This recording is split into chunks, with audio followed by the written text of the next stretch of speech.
Welcome to Books of Our Time, produced by the Massachusetts School of Law, seen nationwide, and now seen on Comcast throughout the Mid-Atlantic region as well as throughout New England. Today we will be discussing a book about problems faced by persons from the working class who aspire to or reach the middle class or even higher. This is a problem that many of us have faced, including the author of the book himself. The author, Alfred Lubrano, is a reporter for the Philadelphia Inquirer, and he is here with us today to discuss his book. And I, of course, am the host of Books of Our Time, Lawrence R. Velvel, Dean of the Massachusetts School of Law. Alfred, thank you for coming up with your wife and new baby from Philadelphia. We do appreciate that. And I'm going to point out in a minute that much of what you have said really resonated with me because of my own background, as I've mentioned to you.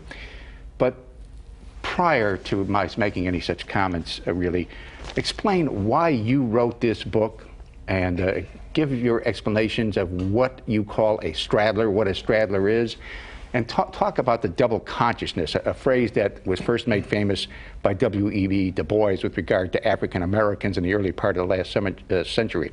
Tell what you mean by the double consciousness that straddlers face or have. I thought of the book actually when I was in college. I was an undergraduate at Columbia. I was a working class kid, son of a bricklayer, the first person in my family to finish high school. And I noted immediately how different I was from most of the kids who were going to school there. And I had the sense that something's going on that I'm not clued into. And so I started thinking about what is it that I was made of that these guys were not? What makes me different than them? The first thing I noticed was that these guys wore shoes with no socks. I never saw that before. They're kind of that preppy look. And I came from a high school in Brooklyn, 4,500 students. We were just a huge factory of kids. And I mean, we didn't know anything about anything. And so here started this learning process. At the same time that I was on campus, my father, as I said, was a bricklayer, was building a campus building. So it kind of struck me then the differences between ourselves and what it means to be a working man in our family, and how this gap now existed. There was a gap between me and my father because I was becoming an educated person, and there was a gap between me and the kids I was attending class with, and so I wondered where I stood, and it was a kind of a limbo status, which is why I called the book Limbo. And the people, I found out later on that there are many people like me, and I call these people straddlers because they live kind of like one foot in the working class, one foot in the middle class, and they feel at home in neither world. So they straddle these two worlds. I borrowed W.B. Du Bois's notion of a sense of two-ness, because I want to be careful about this, because obviously I don't want to compare the problems that all working class people have with the problems of African Americans in this country. But I just borrow a sliver of it to try to help explain that we have, because we have this duality, we are working class born people, but we are now in the middle class, and that sense of two-ness, that straddling concept, can work for you, but can also work against you, because you sort of wonder who you are in the end. It goes to the heart of your identity. Yeah. You know, as I've said to you, a lot of what you say resonates with me, and I didn't even realize any of it until I started writing my own books about 4 or 5 years ago, and then your book kind of was the capstone to it. And let me say for the audience that we on these programs work from outlines, lengthy outlines, which we read ourselves. You know, there's been a lot of talk in the academic world about other people doing professors, not at our school. Okay. We read them ourselves. Good for you. And you know, this is 8.5 pages. Now the reason, you know, if they can say it's 8.5 pages, the reason I say that is this: in our television programs, and I'm sure this will be true today, we managed to get through a surprising amount of material, maybe a half to 2/3 of the material, but not everything. And so much of what you say will resonate so deeply, I think, with members of our audience, that we are going to put this outline and others too online at a new a new website, which we're going to call MSL Television. And people will, if they go to read that, they will see things there that are very poignant, very pertinent. And I hope they read your book, quite frankly, because of it.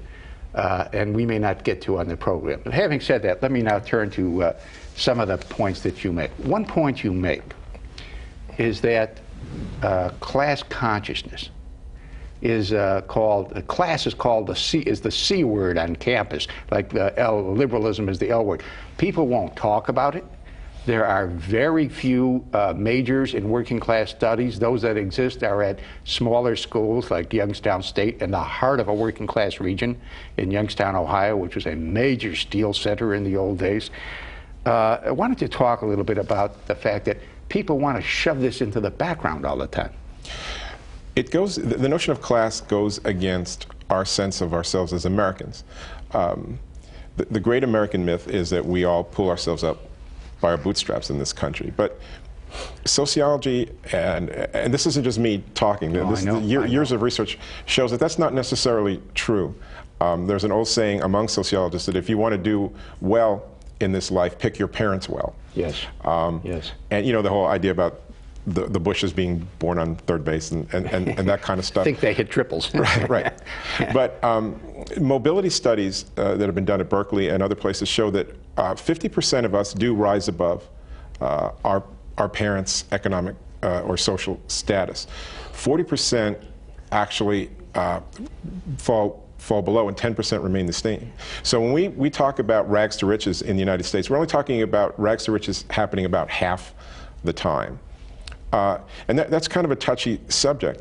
Also, what I bring out in this book is this notion that middle-class people have a certain sense of advantage, a certain advantage that sociologist Pierre Bourdieu called cultural capital.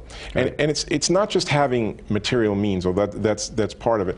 It's sort of a sense of belongingness, a sense that I deserve something, this sense of entitlement that that middle-class people have. I mean, I have it now that I am a middle-class person. Yeah. You expect certain things. And also, kids who were brought up in a middle-class home were brought up with books around, with parents who did attend college, parents who talked about jobs that were like, you know, the law school. How's your day at the law school? How's your day at the office? How's your day at the medical center? And so that conversation that occurs in a middle-class home is very different than what happens in a working-class home, where conversation is limited, where the topics of conversation is limited, and there's that breadth of experience that you might find in a middle-class home, that breadth of conversation you might find in a middle-class home, you won't find in a working-class home necessarily. You know, just yesterday, there was a big article in a major publication about a fellow with whom I was extremely close in college. And he has gone on to be one of the leading people in the entertainment world. Let me just leave it at that. Okay. And they were saying how when he was a kid, or he was saying how when he was a kid, he would go with his father to certain places and see certain things which prepared him, as it were, to rise in the world, because he knew what's what, the very kind of thing you're talking about.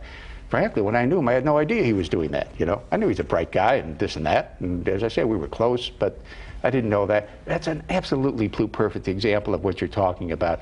And another one, tell the story, if you will, about how Carolyn Kennedy got the job that you wanted and what happened afterwards. It's another perfect example of what you're talking about. Oh yes, me and Caroline Kennedy, we're at odds now. I don't know the woman. When I was by the way, people who do know her, and I've known some speak very highly of her. But yeah, I've heard great things about her. When I was a kid in Brooklyn, I knew I wanted to be a journalist from that early time, and so the way you start customarily is as a copy boy, basically a gopher for a newspaper.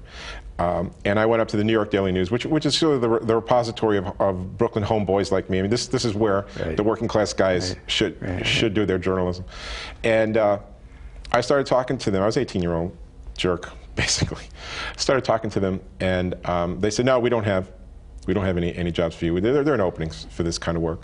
And then 2 days later, I read that they gave that very job to Caroline Kennedy, and I started thinking, "Oh my God, you know, here's some class class differences, and obviously Caroline Kennedy had different standing than a kid from Brooklyn. Yes, yes. You can call it that. It goes by the innocuous word network. That's a fairly innocuous way to put it. That's right.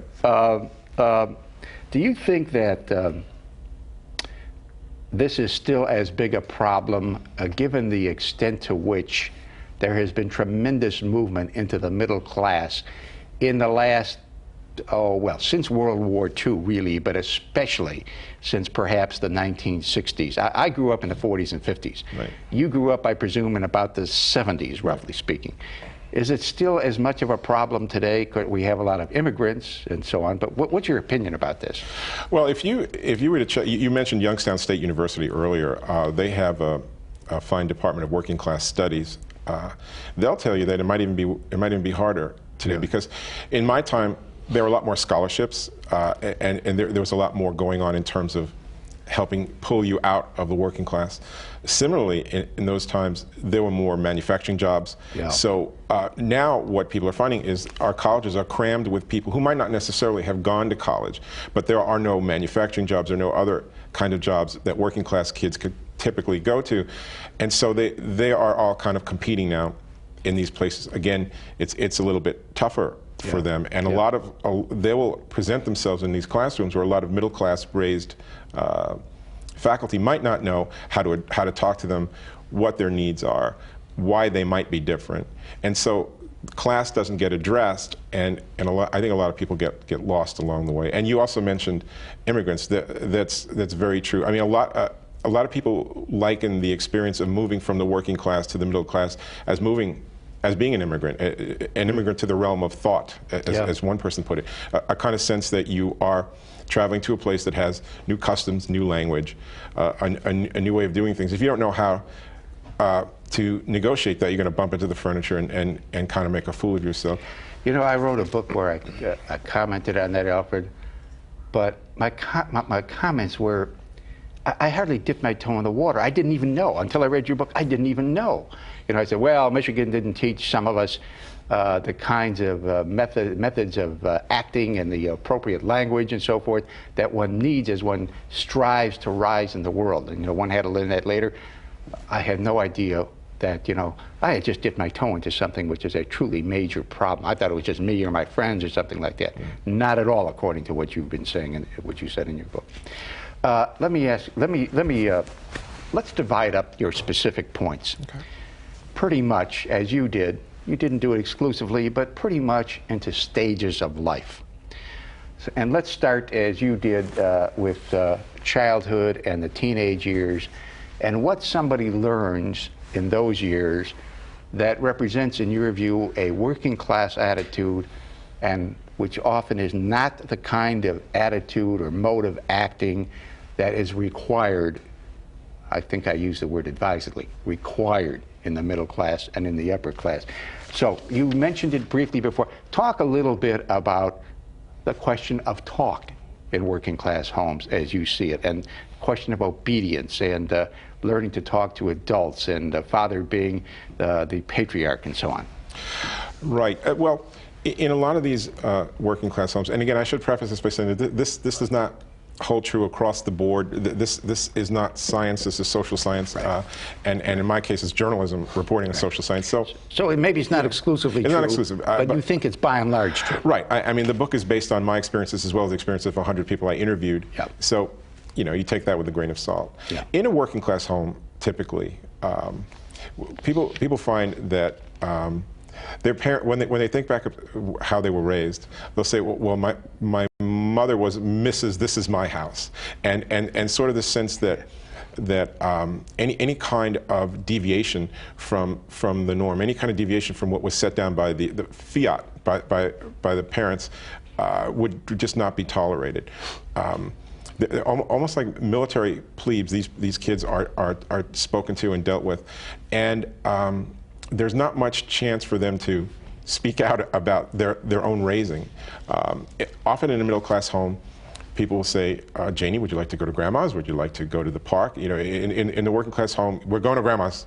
And so when you talk to kids like a factory worker, when you give them very little chance to express themselves, when you just tell them what's what, and there's consequence if you don't, you are, and according to some sociologists, you are setting the agenda for their lives. I mean, you're making good little factory workers. You know, obedience over, let's say, creativity.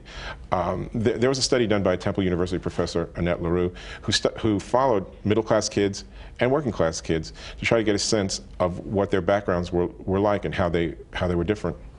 Middle-class kids were often solicited for their opinions about things. As I said, you want to go to grandma's or not. They were asked, they were chauffeured around from event to event, from one thing to the next, and they sort of developed a sense that, well, there must be something special about me. I'm entitled. Working-class kids don't have that. Nobody's wondering whether little Janie is self-actualizing over there in the corner. You know, you just shut up. You know, children should be seen and not heard. That kind of thing. Studies show that sort of treatment will limit a child. You mentioned language. It's true that in a working class home, there's a sort of sense that, and this is Patrick Finn from the University of Buffalo came up with this notion. There's a sense that in a working class home, we sort of see the world the same way. You know, there are no grays. It's pretty black and white. When you live in a situation where things are pretty much accepted as the norm, and there's no deviation from thought, you know, there's not as much of a breadth of vocabulary. Whereas in a middle-class home, if the parents are out there exposing the kids to different ideas, if they're talking about books, if they're talking about different things beyond just the very basics of survival, which working-class people have to be preoccupied with, then the kids are found to be more adaptable to a wider world and have a greater breadth of language. There are 3 times as many words spoken in a middle-class home as there are in a working class home, some social scientists have found. And you also develop a sense that in a working class home, being articulate, being hyper-articulate is almost effeminate. And so it doesn't jibe with the macho kind of you know, be a man or be a tough woman kind of situation that you see, and there are people who have said that they run into trouble the second they go to college and start to emulate the way their professors speak. Richard Rodriguez, the writer who I interviewed for this book, said it sears the soul to finally decide to speak more like your teacher than like your father. He said, I'm talking about nothing less than the grammar of the heart. And there is a lot of that as you look back and you think about it. I mean, working class parents hold out their lives as object lessons in what to avoid. Don't be like me. Don't do it this way. Middle class parents hold out their lives as ways to be. You know, I'm the role model. And so you can just imagine the differences that go on in these different homes. But because we don't talk about class, people don't delve into these root causes of who we are. Remember Churchill's comment, never have so many owed so much to so few? Yeah. I want to tell you, never have I been silent for so long to let somebody talk. Sorry. No, you see, I was silent because you were saying so many important things. Let me just go over some survival. A lot of what goes on in a working class home, and a lot of the reason that they insist that things be done the way they fit, the parents think, this is just a pure matter of survival with people, is it not? Yeah, working class people are concerned with family, progeny, just getting through the bills the next And time. it's ironic that you say that and we'll get it later into the story about what happened with your own father. It's ironic that they say, don't be like me, and at the same time, they're almost forcing somebody to be like they are because they're not giving them, they can't give them what one needs to escape, as it were. Right. When you stress obedience over creativity, you're going to create a different kind of child, a different kind of person. And one other thing, you didn't say it here, but you said it in the book, and boy, did it make an impression on me. Say that in working class homes, you know, again, we're talking by and large, and as you found it, yourself and in your interviews, there is either silence or rage. Yeah. Talk about that just a little bit. I experienced that Talk about it. Well, yeah, I sort of said that there are basically two speeds, silence and rage. Right. We're taught, a lot of kids are taught as working class kids, you know, to kind of tiptoe past dad when he's collapsed from a day of work that's probably been hard, maybe horrible, a kind of soul-sapping existence that you wouldn't want to do. I mean, don't forget, working class people work in dangerous places. They work in loud places. They work in tough places. They don't. You're not going to be sitting. As someone once said, you're not going to be sitting in a classroom teaching a class and worrying about the walls falling in as a miner might. So there's no peril to the middle class day as much as there. I'm not saying there's not stress. I'm not saying there aren't problems. No, but we're talking about very elemental guys problems. building ships in the middle of the ship with the hammers ringing out everywhere. Right. They can't speak to each other except to write in soapstone on the ship's surface itself. So these differences make it almost impossible for a person who's from the working class to just kind of feel at ease in that middle class world. Yeah. They have to learn how to control that rage because you're often talking about frustrated people, people working difficultly. And again, when we spoke of that lack of language, if you don't have the language to express who you are or what you need, you're gonna lash out. Just comes out in lashing out. Yeah. We have to take a quick break. We'll be right back. Stay with us when we continue with Alfred Lubrano.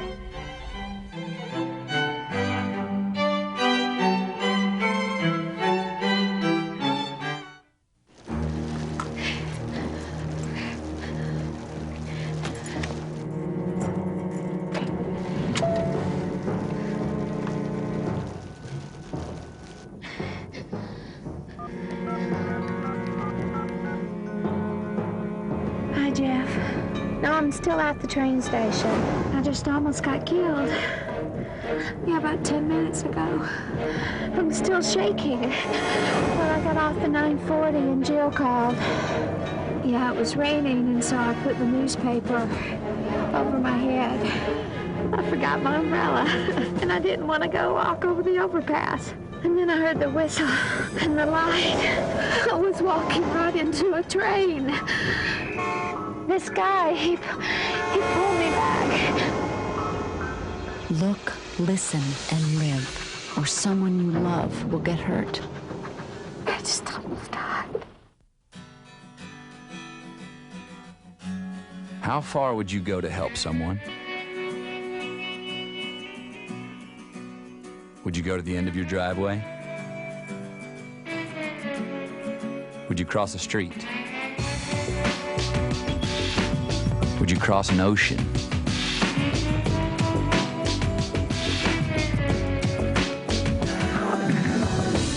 To a place 6,000 miles from home?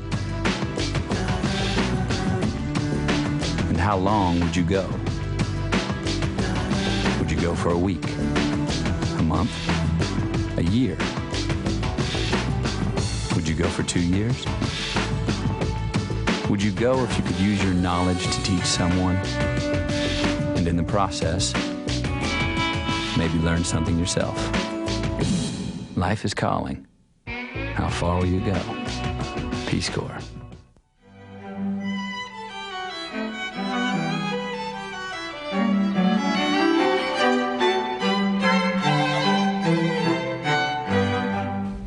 Welcome back. Alfred, you make the comment in the book that it is a working class view that the emphasis is on getting the job done, not on talking about what the job is or about how to get it done. Would you elaborate that a bit?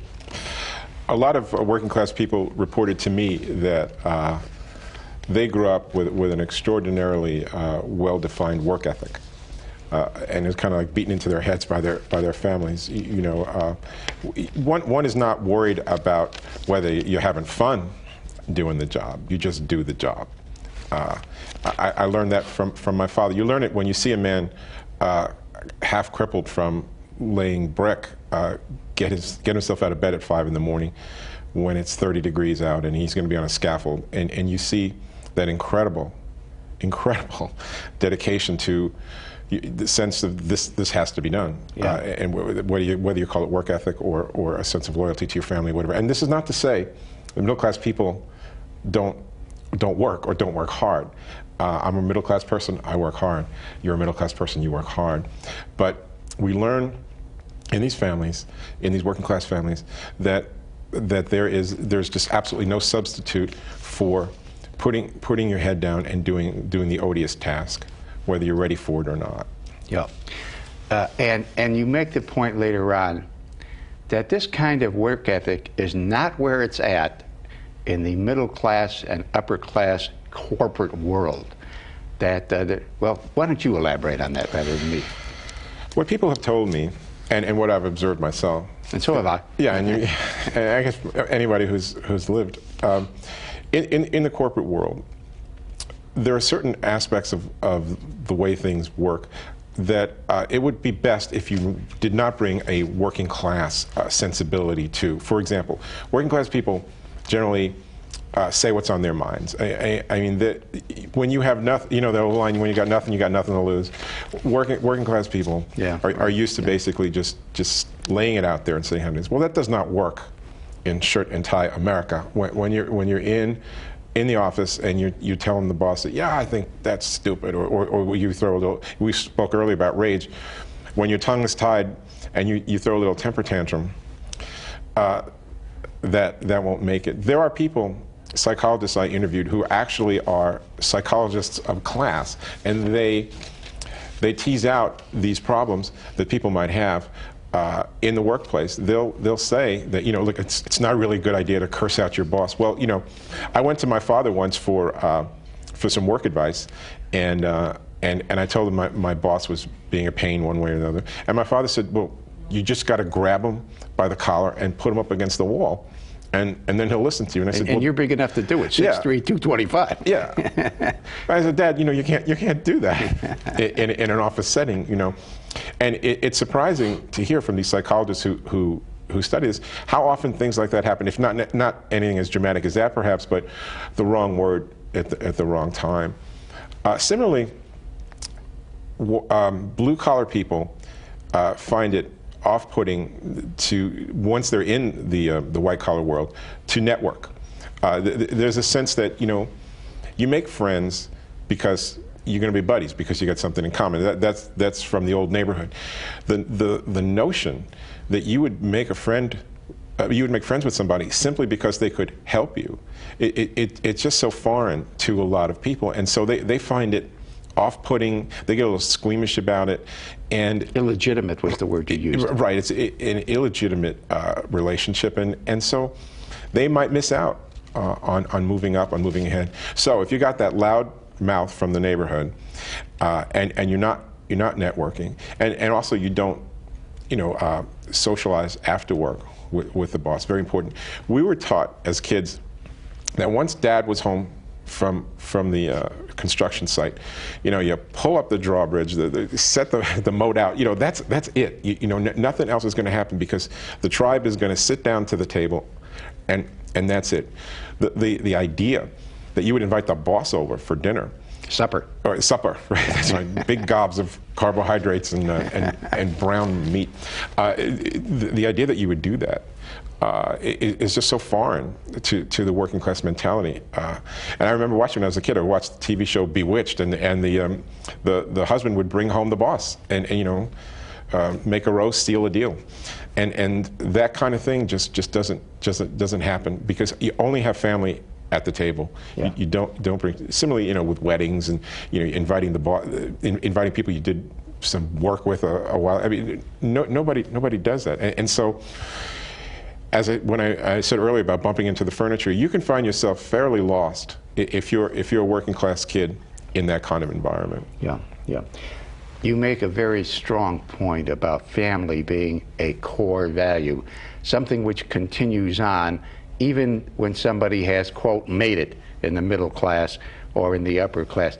Why don't you discuss a little bit about what family means in the working class and what it means when people have, quote, moved up or moved on, unquote? In the working class, your family is, I mean, well, well, just like in the middle class, I mean, your family launches you, for good or for ill, well-equipped or poorly equipped. That's where you start. If you're from the working class and you move to the middle class, you go to college, immediately you are, every day of education is a day that's taking you away from your family to a certain degree, because your family doesn't understand what it is that college actually is doing for you. I mean, they'll say, go to college and get a better job. Some of them don't want you to go to college. Some of them are actually afraid that you're going to become such a different person that they won't be able to speak with you. But some say, go to college and get a job. And they think of college as a crowbar to pry money out of some corporation. But what they don't see, and this is where it gets dangerous, what they don't see is how college works on you. In the working class world, we spoke earlier about the notion that there are certain basic rules, there are certain basic things you look for. You take care of your family. You make as much money as you possibly can for that family. You don't talk about things like self-fulfillment. You don't talk about things like knowledge for knowledge's sake, or the notion that what a person owes society. These are the kinds of things that get drummed into your head when you go to college, obviously, but they're foreign notions to a working class family. So right away, you're going through your freshman year, you're hearing all these ideas. You come back to the kitchen table and talk about how the world is, you're a little unctuous undergraduate, and your parents will look at you like you have two heads, and they'll say, why did we send you to college? What's going on? What's interesting is that as people move on in their educational lives, become PhDs, it's even harder. It's harder for them to explain to their parents what a PhD is. So what do you do? Well, I read a lot. You read a lot, and sometimes you teach a class. It's just beyond anybody's experience. So they kind of just dismiss what these folks are doing, and it starts to cause a rift between the family and that climbing person. And they might be proud of you, but they sure may not understand you. I'm going to come back to that, but before we do, I want you to talk, if you would, about something else which I regard modesty and self-effacement as being characteristics devoutly to be wished. Is that immodest? And that is, you say, that is what working class kids are taught. It's certainly what I was taught. And somebody in the control room's clapping. I don't know why. and I have found in my career, and you comment on this in your books, I'd like you to talk about the whole Weltanschauung of things. Boy, that's a one-way trip to disaster in the white-collar world. Yeah. When you're in a working class environment, the notion that we're all in this together is very much present. You see it with your friends, not just your family, you see it with your friends. And so you start this book learning, you start going to the library. Well, people say, in my neighborhood in Brooklyn, say, this guy thinks who he is. Like, who do you think you are? Are you better than me? Okay. And that's a big pressure. You're not taught to toot your own horn. You're not taught, I mean, middle-class kids, they learn right away how to write their college essays. They're practicing that in high school, before high school, talking about their accomplishments. Well, that doesn't happen in a working-class home, and you are. I don't know if you're taught modesty, but you're taught a certain decorum that one doesn't brag, one doesn't call attention to oneself in that regard. You may not feel modest inside, but you certainly never permit it to show. Right. Yeah. I mean, obviously people have pride. People, and I'm not saying there aren't immodest working class people. That's silly, but I'm just talking as a general rule. When you take that same person, move into the middle class in a corporate environment, where nobody's going to hear from you if you don't say, well, business is up because I did this, and here I accomplished that, and on and on. You have to do it in a subtle way. You can't do it in the old neighborhood way. There's one guy I interviewed in the book who said that he learned how to be silent. As a working class person, he talked too much. Maybe he was too nervous, kind of too jittery. he learned to be silent, and therefore he became a mystery. And as a mystery, he was someone to be listened to when he did finally speak. Little strategies that he learned. How does one subtly, you talk about subtly bragging, or subtly claiming the credit, or tooting one's own horn. How do people do that? You can slyly say that. Well, it was a tough.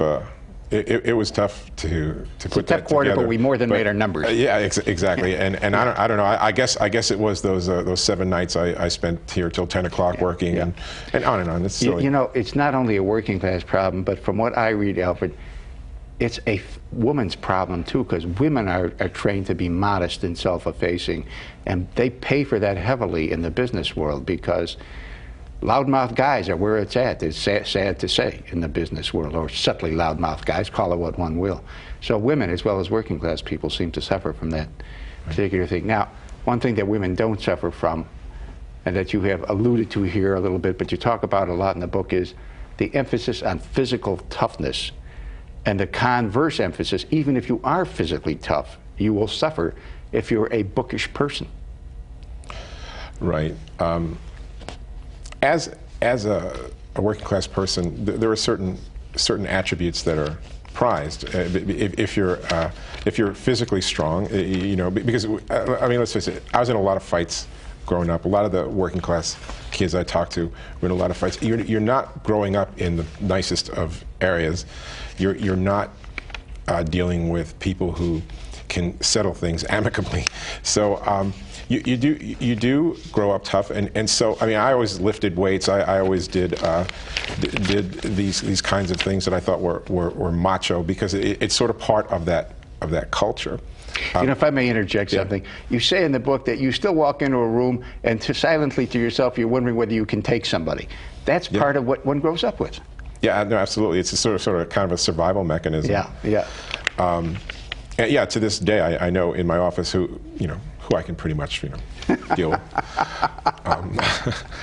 Not that I should come to that, but again, that is the problem, because okay, so now part of who you are is there's this physicality. Part of who you are, there's this sense that you get a lot of things done with your physical presence. I interviewed my father-in-law, who's kind of an interesting guy. He was an assembly line worker in Boston, and he went to Harvard at night, and then he became an executive.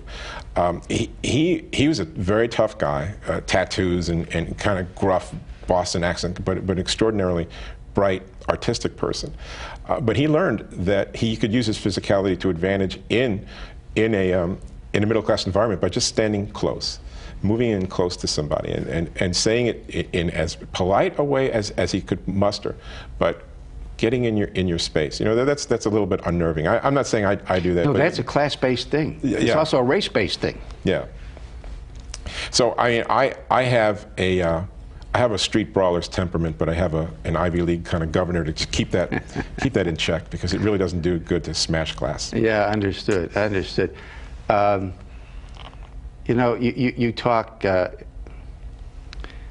Tell a story about what happened, how you almost lost it, because it illustrates so much.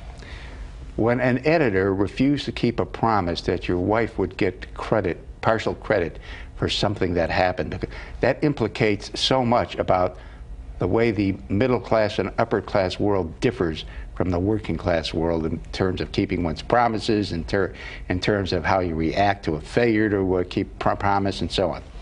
This was a story I had written about some bad medical practice, some experiments on women without their permission. My wife is a freelance medical writer. She writes for MSNBC and the New York Times. And so that's how one does it. That's right. And she had given me lots of sources, lots of people to kind of get a heads up on this story and to move it along. And before I even wrote it, I went to my boss and I said, look, my wife gave me a lot of help here. I'm not asking for money for her, but it's important to journalists to have some credit. At the bottom of the story, can we say Linda Carroll contributed to this story? It's done a lot. Well, in fact, the New York Times ran into big trouble, and Rick Bragg ran into big trouble because they weren't doing it. Exactly. Yeah. So he said, sure, not a problem. Cut to 6 months later, after all his hours of work, the story's done. On the eve of publication, the editor reneges. He just simply says, I'm not going to use her name. And I ask why. You don't get a good answer. And here when I spoke about my father telling you to put the editor against the wall, here's where I wanted to put the editor against the wall. And I felt the blue-collar guy kind of grabbing control, and he was steering the bus now, and I didn't know what was going to happen in that room. And it was a room with the editor and his deputies. Now, the deputies were kind of their heads down, studying carpet patterns. Nobody was going to say anything. And I was furious, and my face started turning the color of lobster being boiled, and it was an awful moment. What finally happened? I calmed myself down. My middle class, I don't know, training, or by being in the workplace for a long time, I realized that being the street brawler at this moment would do no good. And everything would be lost. I just said to him, this is not the deal that we made. I might have to take my name off this. If you take your name off a story like this, it in essence kills the story. It would not have been done. 6 months of work would have gone out the window. Suddenly, one of the editors piped up and he said, oh, it doesn't matter. Why don't you just put the woman's name on the story? Yeah. And he said, okay. So in other words, and then we're going to go to a break, when something they wanted was threatened with extinction, all of a sudden they got a religion. Yeah. Before that, the hell with you. Yeah, exactly. Yeah. Excuse me for using that word on television. Right. We have to go for a short break. We'll be right back. Stay with us.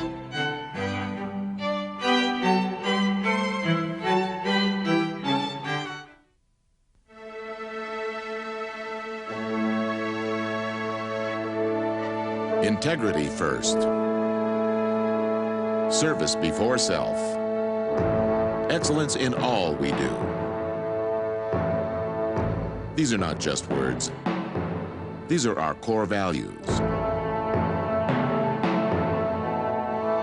Values by which each and every member of the Air Force Reserve lives. So whether we are deploying humanitarian aid or providing natural disaster relief or defending freedom wherever it's threatened, the men and women of the Air Force Reserve are there, protecting our values and serving our country. Air Force Reserve, above and beyond. There is strength in our numbers. Our call is to action, to practice what we preach. Be there to care. Our passion is compassion. We're only human, but together we're humane. Our letters stand for taking a stand, for taking the lead, for filling the need. The American Society for Prevention of Cruelty to Animals. Be part of our heart.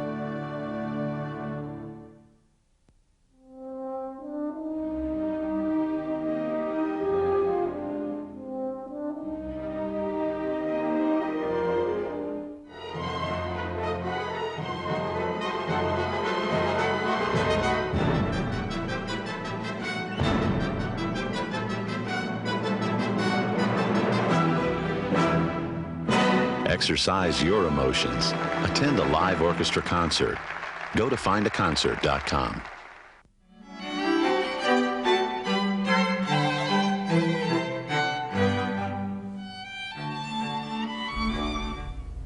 Welcome back. Alfred, I know that now that you have a child, what happens in the raising of children, of Stradler's children, is a matter of a great moment to you. Why don't you talk a little bit about the problems, the strengths, and the weaknesses when Stradlers, people from the working class, become middle or upper class. And some of the people you talk about are very wealthy people, right. So economically they're extremely upper class. What happens in the raising of children? When a Stradler has a kid, the first thing they notice is that this kid is not working class. There's nothing in this kid about I'd like to be my kid's kid or something like that. Yeah, exactly. And so they will worry about these kids having a sense of entitlement. I mean, they'll check them for entitlement like a parent checks the kid's eyes for drug use. You know, this is like, I don't want you to be like them. You know, I want you to have these. I want you to have these characteristics that the modesty or the work ethic or this sense of family and these kinds of things.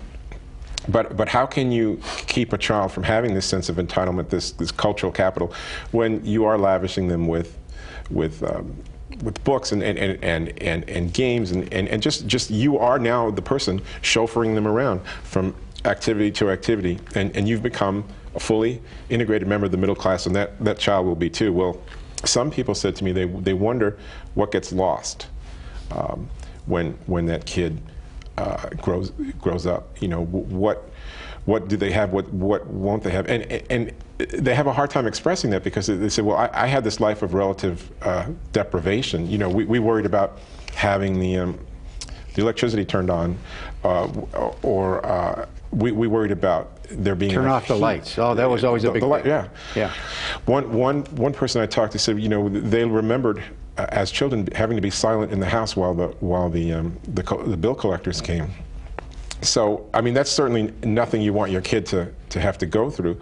But at the same time, there's a sense of being working class, of coming from blue collar that they know will not be there, and they don't want their kids to think that everything just magically appears, that everything is handed to him. There's one straddler I talked to who said every night he'll sit in the great room of his very expensive home and tell the kids, isn't it wonderful that we have a fire? Isn't it great that we have these beautiful art fixtures? And the kids look at him like he's crazy, but because it's hard to teach that notion to them. There's a guy who wants his kid to spend his summer vacations working on fishing boats. I mean, his wife said, "Did you see The Perfect Storm? Do you know what goes on? This is the most dangerous job in the world."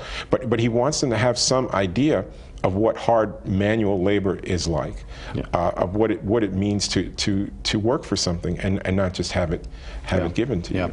And you also talk, and boy, this resonated with me. I only hope that I do the right thing in this regard. You talk about people who have become very wealthy, starting from working class backgrounds, trying to ensure that their children, as opposed to some of the things you saw as you were, quote, moving up, unquote, that their children treat working class people decently and with an appreciation for what human beings are going through, and just what is called these days the dignity of the human being.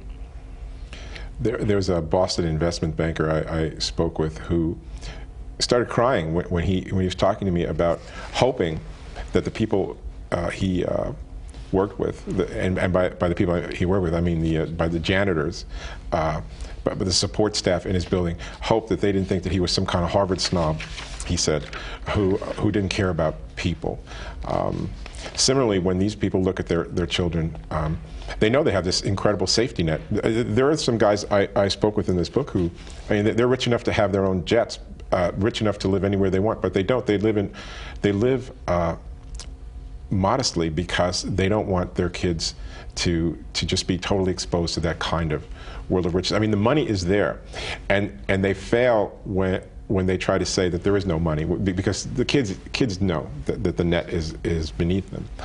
But at the same time, these parents are trying to teach them a lesson in knowing that you have to make your own way, you have to fight your own way in this world.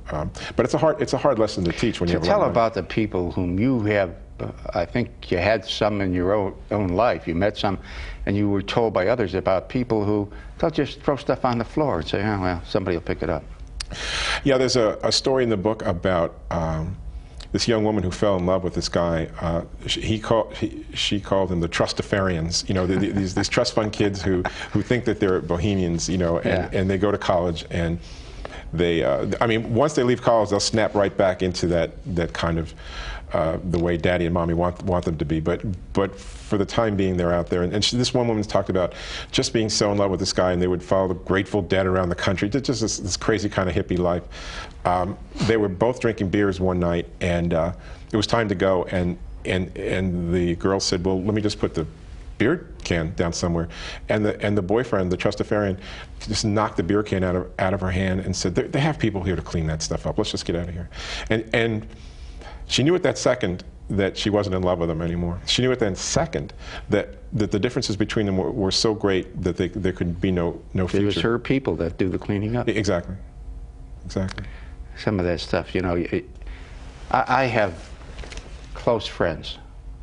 I can't understand this, who treat waitresses terribly. Now, I myself will sometimes say that because there is incompetence. I don't care what class you're from or what job you do, there is incompetence and lack of concern to do the job well. And when I see that, you know, I am not the mildest of people when I see it. But I have friends, I don't care how good or how hard that waitress is working or how, man, do they let her have it. I just don't understand it. It's some kind of, I don't know what it is. I'm not going to comment on what I think it is because it could be any one of a number of things. But just to see it, you just shake your head. You just shake your head about the fact that people are being treated badly that way. You have made the point in the book extensively that whereas one grows up in the working class thinking that hard work and competence is where it's at, or at least is necessary, it's part of just do the job. That's not what makes it in most of the white-collar world, with the possible exception of the only part of the white-collar world that is based on measurable numbers, and that's the financial world, running money. And then you mentioned a guy named Doug and what he has gone through in the white-collar world and how he's had to change his orientation. Why don't you hold forth on these general ideas? Doug was born in the South, a working-class guy. His dad was a shipbuilder. And their people came from farmers. He went to college, had a tough time adjusting, then went to work at the NSA. He couldn't even tell me. Can I interject something here? Yeah, go ahead. You talk about how when he was a kid, he would stand out in the outfield, he'd be daydreaming, but he always knew what the score was, you know. Like Jerry Lucas always knew how many points he had, how many shots he had taken, and what the score of the game was at every point. And, you know, his family and his friends, they all looked at him, boy, he's some kind of weirdo. He's standing out there daydreaming it, but he always knows the number. This is a strange kid, was their opinion. He seemed like an oddity to them because he simply knew the score. And it's funny because I went back to North Carolina and spoke to some of his friends, and one of the first things they said was, Doug always knew what the score was. And I never thought that was such a big deal. Okay, you're playing a game, you know what the score is. But for some reason, that told them that Doug had a kind of thought about things that they didn't. You know, and there was keeping score was just part of it. I think it was shorthand for the fact that Doug liked to read. Doug had interests that went beyond their little town. He went on to work for the NSA, and again, he couldn't tell me much about what he did. But he told me that he was a lousy manager because he would yell at people like a blue-collar guy. And people took him aside and said, you know, you can't do that. You can't talk to people like that. He later went into the business world, and he started to realize something very important, that if he worked a little less hard at his job, but it worked a little harder at what he called lubrication, which is basically just like getting things through, getting things done easily, networking, talking to the bosses. If he did that, his life was a lot easier. So he said, from working 105% to working 50%, and taking the rest of the time just to simply schmooze and glad hand and walk through. He said at first he found it odious, but he took to it very surprisingly well, because it's not like working class people can't figure. And it beats working in the shipyard. Yeah, exactly. Yeah, and so he learned that this is a better way to spend his working day. Yeah, yeah. You know, I like to pride myself, I hope it's not misplaced pride, on the fact that our law school is one of the few white-collar places in the country where there's only one internal politics, competent performance. And people will tell you that, you know, I may love them, but I don't treat them I may really love them as people, but I don't treat them very well if they don't perform. And other people perform very well, and whether I like them or not is irrelevant. That's totally out of bounds in most of the white-collar world, I think. And that's just a pure working-class attitude, as near as I can see. Let me ask you about one other thing at least, which I know it's true. I've talked to people who've told me about it, and I'm still shocked. I'll be shocked as long as I live. But it is not good to be working class in the academic world. Of all places where you would think people would have an open-minded and liberal attitude, to come from the working class is a very bad pedigree. Why don't you talk a little bit about what you found in that regard? This is embodied in this anecdote told to me by a professor, Michigan. He said that... My school yet. Oh yes, that's right. Yeah. That's right, it is your school. Terrible, terrible. He showed up, a kid from North Dakota, literally out of the cornfields, and he found himself facing the host at a party, and the host said, you know, red or white wine? And he said, well, how about a beer?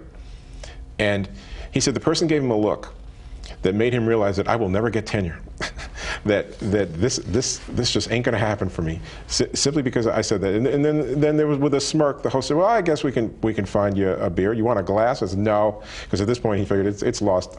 I'll take the can. So he takes his can of beer, and he sits down, and there's a bunch of guys there just sitting around talking about what their grandfathers did. Not just what their fathers did, but what their grandfathers did. And one said, well, actually, my grandfather was an ambassador. Mine ran a railroad, this and that. And Doug knew what was happening, and he was going to come around. Not Doug, I'm sorry, his name was Tom. Tom knew what was happening. He was going to come around to him. And they said, well, what'd your grandfather do? He said, well, one of them fills candy machines in Bismarck, and the other's a farmer. And he said that absolutely stopped the conversation. That was the end of the game. It was a thud.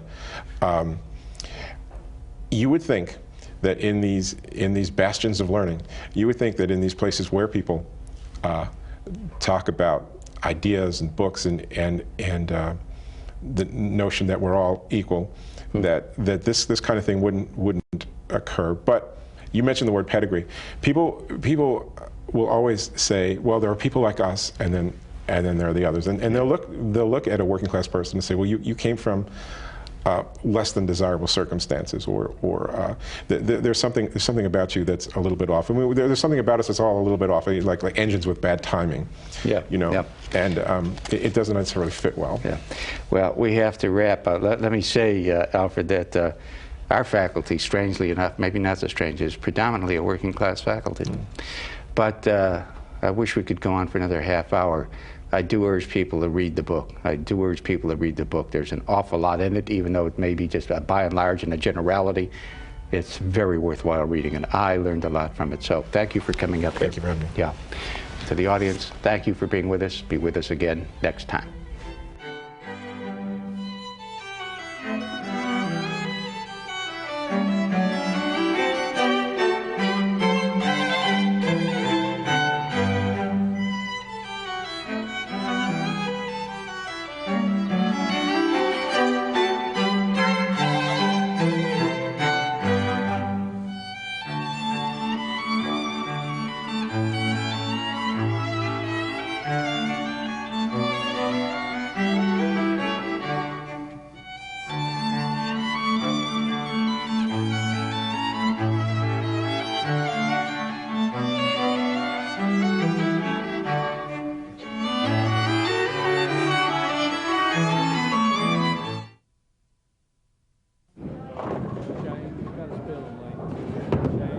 This is Alan. He has cancer. This is Sarah. They've been together 46 years. Way to go, sweetheart. Now go get it. This is the number they called when he was diagnosed, so they could get answers to their questions. Kiss that ball. So they could get through this together. This is the American Cancer Society. This is who to call for help. I love you. Every year, almost 14,000 women in our country die from ovarian cancer.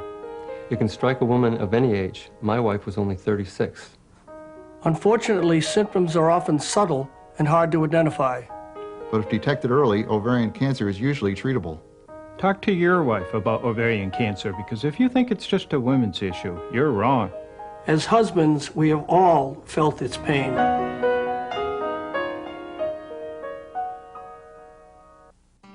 Chronic pain is one of America's most urgent and ignored health issues. Each year we spend millions of dollars on medical research for painful diseases and conditions. But while we wait for cures, people are still suffering. Quietly, secretly, terribly. It's time for relief. That's why Congress has declared this the Decade of Pain Control and Research. To learn more, visit decadeofpain.org.